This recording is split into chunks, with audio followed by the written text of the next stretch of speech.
Assembly ఎన్నికల్లో ఘోర పరాజయం తర్వాత వైసీపీలో నిస్తేజం నెలకొంది. చాలా మంది ముఖ్య నేతలు సైలెంట్ గా ఉండగా మరికొందరు వ్యక్తిగత వ్యవహారాలు చక్కబెట్టుకుంటూ పార్టీకి కాస్త దూరంగా ఉన్నారు. మరోవైపు కూటమి ప్రభుత్వ నేతలు గతంలో తమపై సోషల్ మీడియా వేదికగా దుమ్మెత్తిపోసిన నేతలను టార్గెట్ చేసింది. ఈ నేపథ్యంలో పోసాని కృష్ణమురళి, రామ్ గోపాల్ వర్మ వంటి నేతలను టార్గెట్ చేసింది. ఓ రకంగా వైసీపీకి అనుకూలంగా సోషల్ మీడియాలో పోస్టులు పెట్టిన వారిపై కేసులు వేస్తూ ఉక్కిరిబిక్కిరి చేస్తోంది. ఓ రకంగా గతంలో తమకు అనుకూలంగా వ్యవహరించిన నేతలను కట్టడి చేస్తున్నారు. ఓ రకంగా వైసీపీ అనుకూలంగా ఉండే నేతలను అష్టదిగ్బంధనం చేస్తున్నారు. ఈ నేపథ్యంలో కొందరు వైసీపీ నేతలు అధికార పార్టీతో పాటు జనసేనలోకి జంప్ అవుతున్నారు.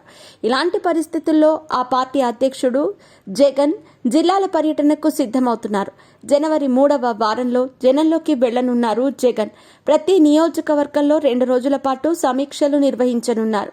మొత్తంగా ఆంధ్రప్రదేశ్ వ్యాప్తంగా 26 జిల్లాల్లోనూ జగన్ పర్యటన చేయనున్నారు. అయితే పార్టీ అధికారంలో ఉన్నప్పుడు పార్టీ శ్రేణులను దూరంగా పెట్టిన కారణంగా ఘోరంగా ఊడిపోయిందనే వారు ఉన్నారు.